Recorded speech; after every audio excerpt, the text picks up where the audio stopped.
시청자 여러분, 안녕하십니까? 잠은 좀 주무셨습니까? 아마 자동차 업계나 수출 기업 다니시는 분들은 새벽에 스마트폰 알람 대신 트럼프 알람에 심장이 덜컥 내려앉으셨을 겁니다. 네, 그분이 또 입을 열었습니다. 이번엔 한국을 콕 집어 관세 25%라는 청구서를 날렸네요. 이쯤 되면 뉴스도 아닙니다. 이건 거의 트럼프식 모닝콜이죠. 나 아직 안 죽었다. 돈 가져와라. 내용 보셨죠? 한국 국회가 약속을 안 지킨다. 그래서 관세를 15%에서 25%로 확 올리겠다. 이 논리가 참 기가 막힙니다. 아니, 이게 무슨 동네 구멍가게 외상값 독촉하는 것도 아니고. 자, 현장에 나가 있는 어벙벙 기자 연결해서 이 황당한 상황 좀 짚어보겠습니다. 기자. 네, 국회에 나와 있는 어벙벙입니다. 지금 이곳은 그야말로 멘붕, 아니 멘탈 붕괴 상태입니다. 기자, 트럼프 대통령이 화난 이유가 뭡니까? 뭐 우리가 미국 물건 안 사준대요? 아, 트럼프 대통령, 우리는 이미 관세 깎아줬는데? 주장은 이렇습니다. 니들은 왜 3,500억 달러 투자한다는 약속 안 지키냐? 이겁니다. 한마디로 내가 짜장면 값 미리 깎아줬는데 왜 니들은 우리 지역 공사 안 해주냐고 따지는 꼴입니다. 비유가 좀 이상한데. 어쨌든 그 핵심이 대미투자 특별법 아닙니까? 근데 우리 국회는 왜 아직도 그걸 안 하고 있는 거죠? 그게 민주주의 국가 아닙니까? 국회에서 토론도 하고 심사도 하고 여야가 싸우기도 하고 아니 협치도 해야 하는데 트럼프 대통령은 그런 절차라는 단어를 사전에서 지워버린 모양입니다. 본인은 SNS 한 줄로 관세를 줬다 뺐다 하는데 우리 국회는 왜 엔터 키 한 번에 법 통과를 안 시키냐는 거죠. 자기 나라 속도는 결단이고 남의 나라 절차는 핑계다. 이건 뭐 소개팅 나가서 나 벌써 메뉴 골랐으니까 너도 1초 안에 메뉴 고르고 결제까지 끝내라고 소리 지르는 진상 손님 아닙니까? 심지어 더 골 때리는 건 관세를 언제 올릴지는 말을 안 했습니다. 발효 시점도 없고 행정 절차도 없습니다. 그냥 나 화났다 조심해라 하고 폭탄만 던져놓고 쓱 사라진 겁니다. 전형적인 불확실성 장사군요. 차라리 내일부터 25%다 하면 대비라도 하지. 이건 뭐 헤어지자는 건지 더 사랑해달라는 건지 알 수가 없는 집착, 심한 전 남친 같은 태도 아닙니까? 시장은 지금 숨이 넘어갈 지경인데 말이죠. 그런데 말입니다. 갑자기 미국 공화당 의원들이 쿠팡 이야기를 꺼냈어요. 관세랑 쿠팡이 무슨 상관입니까? 쿠팡이 미국에서 로켓 배송이라도 늦었나요? 그게 말입니다. 한국이 미국 플랫폼 기업을 규제하니까 우리도 관세로 응징하겠다는 논리입니다. 그러니까 지금 트럼프 정부의 메시지는 이겁니다. 돈 투자도 빨리 가져오고 우리 기업 쿠팡 등 건드리지 마라. 안 그러면 니들 자동차에 세금 폭탄 던진다. 아하, 그러니까 관세는 그냥 간판이고 진짜 팔고 싶은 건 투자랑 규제 완화라는 거네요. 이거 완전 깡패 논리 아닙니까? 너 우리 집 편의점 이용 안 해? 그럼 너네 집 앞에 주차 못하게 할 줄 알아. 뭐 이런 거잖아요. 맞습니다. 게다가 우리 정부는 공식 통보는 없었다며 뒷북만 치고 있습니다. 청와대는 말만 앞서간 상태라고 안심시키려 하지만 이미 기업들은 초비상입니다. 현대차는 관세 25% 맞으면 비용 부담이 5조 원이 넘는답니다. 5조요. 5조면 우리나라 사람 모두에게 치킨을 몇 마리씩 쏠 수 있는 돈인데 정부는 원칙대로 하겠다는데 상대는 원칙을 껌처럼 뒤집어 뱉는 트럼프입니다. 동네 싸움판에 선비가 나가서 무릇 사람이 예의가 있어야 하고 있으면 퍽이나 무서워하겠네요. 지금 국회는 이제서야 다음 달에 처리하겠다며 허둥지둥하고 있습니다. 여당은 정상 절차다. 야당은 정부가 무능해서 신호를 못 읽었다며 자기들끼리 멱살 잡고 있고요. 그 사이에 낀 우리 중수 부품업체 사장님들은 지금 뒷목 잡고 쓰러지기 일보 직전입니다. 정치는 쇼를 하고 국회는 잠을 자고 기업은 피를 흘린다. 참 익숙한 풍경이라 더 화가 나네요. 트럼프 대통령은 우리는 약속을 지켰다고 생색내지만 본인 입으로 한 말을 몇 시간 뒤에 뒤집는 분이 할 소린 아니죠. 때려놓고 자, 이제 대화하자며 악수 내리는 그 노련한 뺨 때리기 기술. 정말 예술 경지입니다. 시청자 여러분, 트럼프의 관세 협박, 무섭죠? 하지만 진짜 무서운 건 트럼프의 SNS 한 줄에 나라 전체가 우왕좌왕하며 서로 탓만 하고 있는 우리 안의 모습 아닐까요? 자, 그런데 말입니다. 오늘 제가 진짜 하고 싶은 이야기는 이 관세 이야기가 아닙니다. 관세보다 더 위험하고 우리 삶을 근본적으로 흔들고 있는 또 다른 괴물이 다가오고 있습니다. 이건 특정 정치인이나 정당의 문제가 아닙니다. 바로 우리 모두의 밥그릇, 그리고 우리 아이들의 미래가 걸린 진짜 전쟁 이야기입니다. 여러분, 요즘 공장 근처 지나가 보셨습니까? 밤인데 불이 꺼져 있어요. 아니, 경기가 안 좋아서 공장이 쉬나 싶으시죠? 천만의 말씀. 안에서는 로봇들이 불도 안 켜고 눈에서 레이저 쏘면서 제품을 미친 듯이 찍어내고 있습니다. 걔들은 어둠 속에서도 잘 보이거든요. 밥 달라고 투정 안 해. 화장실 안 가. 상사 뒷담화 안 해. 사장님들 입장에선 아주 무릉도원이 따로 없겠죠? 그런데 말입니다. 이 조용한 공장의 소음이 밖으로 새어나오기 시작했습니다. 우리 일자리 다 뺏는다. 며 로봇 도입을 막겠다는 노조의 외침인데요. 이거 어디서 많이 본 장면 아닙니까? 현장에 나가 있는 나어벙 기자 연결해서 이 철덩어리들과의 멱살잡이 상황 자세히 알아보겠습니다. 나 기자. 네. 저는 지금 로봇 도입 문제로 노사 갈등이 폭발하기 직전인 한 제조 공장 정문 앞에 나와 있습니다. 제 뒤를 보십시오. 로봇은 퇴출하고 인간에게 일자리를 일하는 구호가 울려 퍼지고 있는데요. 그런데 참 묘합니다. 시위하시는 분들 손에 들린 피켓은 최첨단 레이저 프린터가 뽑았고 집회 중 배고파서 시킨 점심은 자율주행 서빙 로봇이 배달해줬거든요. 내가 쓸 땐 편리한 문명인데 내 자리에 앉으면 침략자가 되는 이 아이러니 현장은 지금 그야말로 혼돈의 카오스입니다. 어벙벙 기자 거기 노동조합 분들 주장이 정확히 뭡니까? 로봇 전원이라도 뽑겠다는 건가요? 네. 한 조합원분께 여쭤봤습니다. 로봇이 들어오면 당장 어떻게 하실 거냐고요. 그랬더니 일단 기름칠을 안 해주겠다. 소프트웨어 업데이트를 거부하겠다며 아주 강력한 전술을 말씀하셨습니다. 하지만 정작 본인 스마트폰에 AI 비서가 내일은 비가 오니 우산을 챙기세요라고 하니까 어휴, 똑똑한 애라며 머리를 쓰다듬으시더라고요. 이게 바로 인간의 복잡한 내면 아니겠습니까?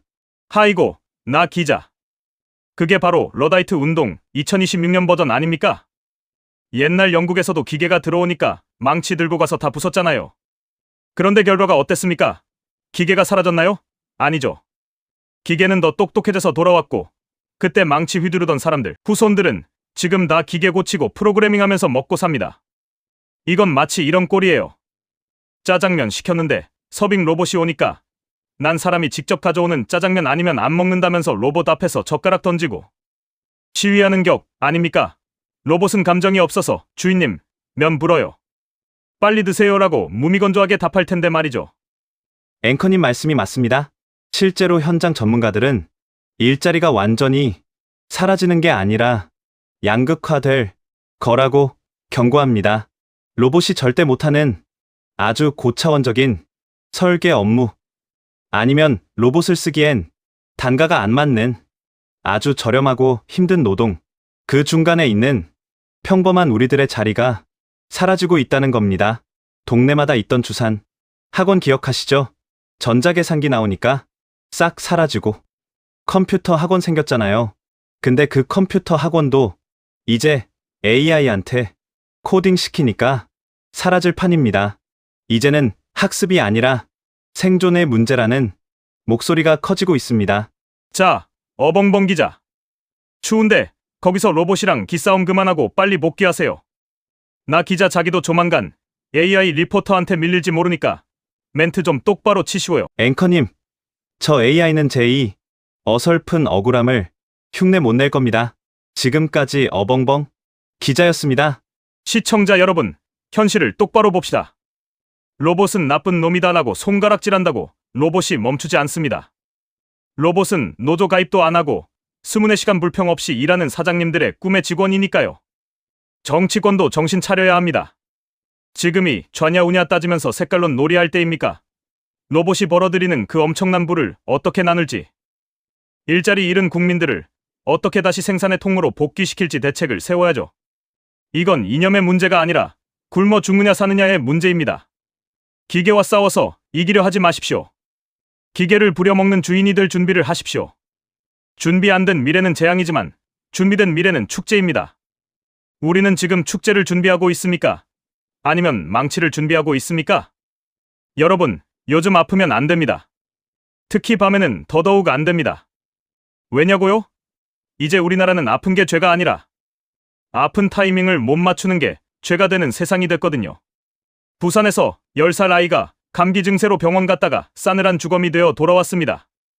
항생제 맞고 숨이 가빠지는데 병원 12곳이 우리 못 받아요라고 문을 걸어 잠갔답니다. 1시간 20분 동안요. 이게 2026년 대한민국입니까? 아니면 중세시대 흑사병, 창궐한 마을입니까? 현장에서 응급실 뺑뺑이의 비극을 취재 중인 어벙벙 기자 연결합니다. 기자. 네. 저는 지금 부산의 한 대학병원 앞에 나와 있습니다. 제 뒤를 보십시오. 응급실 불은 켜져 있는데 정작 구급차는 들어오지 못하고 밖에서 뱅뱅 돌고 있습니다. 제가 병원 관계자들에게 물어봤습니다. 왜 안 받습니까? 그랬더니 돌아오는 대답이 가관입니다. 살리면 본전, 못 살리면 철창행인데 누가 받겠냐는 겁니다.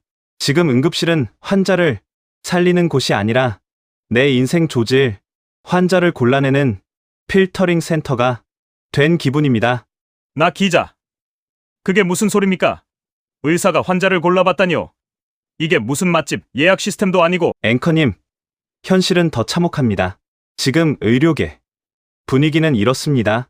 이건 마치 불이 나서 소방관이 출동했는데 불 끄다가 가구 하나라도 그을리면 소방관한테 집값 다 물어내라고 소송 거는 꼴입니다.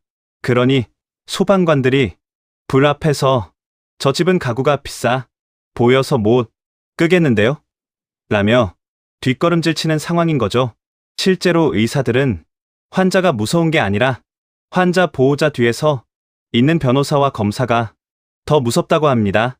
살리려고 최선을 다해도 결과가 나쁘면 바로 피의자 신분이 되니까요. 아니, 그럼 정부나 지자체는 뭐 하고 있습니까? 부산시에서도 대책 내놨다면서요? 네, 부산시에서는 외상거점 병원을 지정하고 초기 대응을 강화하겠다고 발표했습니다. 그런데 현장 반응은 차갑습니다. 의사 한 명 없는 방에 응급실 간판만 새로 단다고 환자가 살아납니까? 이건 마치 배가 침몰하고 있는데 구명보트를 더 가져오는 게 아니라 이 배는 이제부터 공식 구명거점 선박입니다라고 이름표만 바꿔 다는 꼴입니다. 정작 노를 저을 사람은 다 도망갔는데 말이죠. 의사들은 말합니다. 책임은 우리가 다 지는데 법은 우리를 잠재적 범죄자 취급한다. 이런 판국에 누가 바이탈 생명을 잡겠냐고요. 기자, 고생했습니다. 거기서 계속 뺑뺑이 돌지 말고 적당히 하고 들어오세요. 나 기자도 길 가다 넘어지면 병원 20군데는 돌아야 할지도 모르니까요. 네, 저도 보험부터 다시 확인해야겠습니다. 지금까지 어벙벙 기자였습니다. 시청자 여러분, 이건 사고가 아니라 구조적 살인입니다. 10살 아이가 병원 문턱도 못 넘고 길 위에서 숨을 거두는 나라가 어떻게 선진국입니까? 우리는 그동안 의사들이 이기적이다, 돈만 밝힌다고 욕하기 바빴습니다. 물론 그런 분들도 있겠죠. 하지만 진짜 문제는 사명감으로 버티던 의사들마저 범죄자로 만드는 이거지 같은 시스템입니다. 필수 의료하다가 사고 나면 국가가 책임져주는 법적 장치 하나 없이 왜 응급 환자 안 받냐고 윽박지르는 건 국가의 폭력입니다. 국가가 최종 책임을 지지 않는데 어느 누가 자기 인생 걸고 수술대에 서겠습니까? 다음 뺑뺑이의 주인공은 당신이나 당신의 가족이 될 수 있습니다. 이건 공포 조성이 아니라 예고편입니다. 설계자가 바뀌지 않으면 영화는 끝나지 않습니다. 오늘 대한민국 사법사의 길이 남을 창의적인 판결이 하나 나왔습니다. 많은 분이 기대하셨죠? 도대체 법은 만인 앞에 평등한가? 아니면 만 명에게만 평등한가? 결론부터 말씀드리자면 오늘 법원은 판타지 소설가로 전업해도 될 정도의 놀라운 상상력을 보여줬습니다. 유죄는 명품백과 목걸이뿐인데 정작 수십억이 왔다 갔다 한 주가 조작은 무죄라니요. 이 기막힌 논리의 현장을 취재하기 위해 법원 앞에 나가 있는 나어벙 기자 연결합니다. 어벙벙 기자, 거기 분위기 어떻습니까? 법원 앞에서 단체로 고개를 갸웃거리고 있다면서요? 네, 저는 지금 서초동 법원 앞에 나와 있습니다. 제 뒤로 시민들이 판결문을 읽다가 이게 한국말 맞냐며 번역기를 돌려달라고 항의하고 있는데요. 오늘 판결의 핵심을 한마디로 요약하면 이겁니다. 술은 마셨고 운전대도 잡았고 가속 페달도 밟았지만 사고 낼 마음은 없었으니 음주운전은 무죄다라는 식입니다. 재판부는 주가 조작이 있었고 피고인이 그걸 알고 있었으며 계좌를 빌려줬고 심지어 돈을 번 정황까지 인정했습니다. 그런데 결론은 공동 가공의 의사가 없었다며 무죄를 때렸습니다. 나 기자, 잠깐만요. 내가 도둑질하는 걸 알고 도둑한테 내 집 열쇠 빌려주고 훔쳐온 물건까지 나눠 가졌는데 나는 도둑질할 생각은 없었다고 하면 판사가 아이고 순수하시네요라고 믿어준다는 겁니까? 바로 그겁니다. 이건 마치 짜장면, 집 주방장이 면 뽑고 소스 볶는 걸 다 봐놓고도 나는 배가 고파서 앉아 있었을 뿐 짜장면을 먹으려는 구체적인 의사는 없었다고 주장하는 것과 다를 바 없습니다.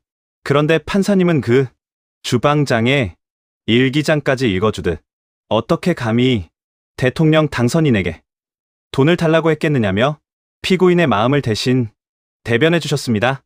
자, 주가 조작은 그렇다 치고 정치자금법은 또 어떻습니까? 명태균 씨가 무상으로 여론조사를 제공했다는 사실은 인정됐다면서요? 네, 인정됐습니다. 하지만 재판부는 명태균이 자기 영업수단으로 활용했을 뿐 공천 대가는 아니다라고 선을 그었습니다. 돈은 안 냈지만 뇌물은 아니라는 거죠. 여러분, 상식적으로 생각해보세요.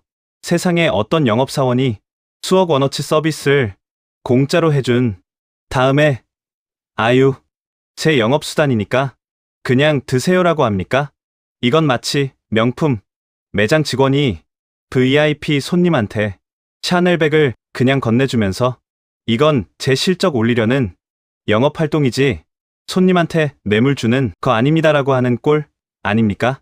심지어 다른 곳에도 공천 부탁을 했으니 이건 대가가 아니다라는 논리도 나왔습니다.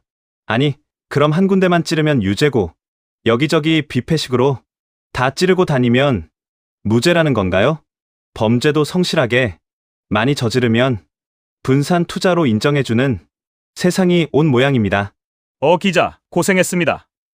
거기 계속 서 있다간 판사님이 나 기자 리포팅하는 것도 의사는 없는데 입만 움직이는 무죄라고 판결할지 모르니 얼른 들어오세요. 네. 저도 이제 제 통장이 공동 가공의 의사 없이 알아서 불어났으면 좋겠네요. 지금까지 어벙벙 기자였습니다. 시청자 여러분, 오늘 판결문에는 라틴어와 고상한 법률 용어가 난무했습니다. 하지만 국민의 눈에 비친 건 법의 정의가 아니라 법의 기술이었습니다. 주가 조작해서 개미들 피눈물 나게 해도 계좌 쪼개고 마음속으로 나는 몰라요라고 3번만 외치면 무죄가 되는 길을 사법부가 친절하게 안내해준 셈입니다. 이제 대한민국에서 주가 조작은 범죄가 아니라 걸리지 않으면 대박인 로또가 됐습니다. 대통령은 주가 조작 폐가망신을 외치는데 법원은 주가 조작 만사형 통해 면죄부를 주고 있습니다. 힘 있는 사람에겐 법이 비단길이고 힘없는 국민에겐 가시밭길이라면 그 법전은 종이, 쪼가리에 불과합니다. 이번 판결 끝이라고 생각하지 마십시오. 역사의 항소심은 이제 시작입니다. 국민의 눈은 법전보다 훨씬 더 정확하니까요. 오늘 뉴스 답답했던 속이 좀 뚫리셨습니까? 여러분의 구독은 권력의 기술에 맞서는 정의의 목소리가 되고 좋아요는 진실을 쫓는 나어벙 기자의 달아버린 구독급을 다시 세웁니다. 알림 설정까지 꼭 눌러서 상식이 승리하는 그날까지 저희와 함께해 주십시오. 뉴스 마칩니다. 고맙습니다.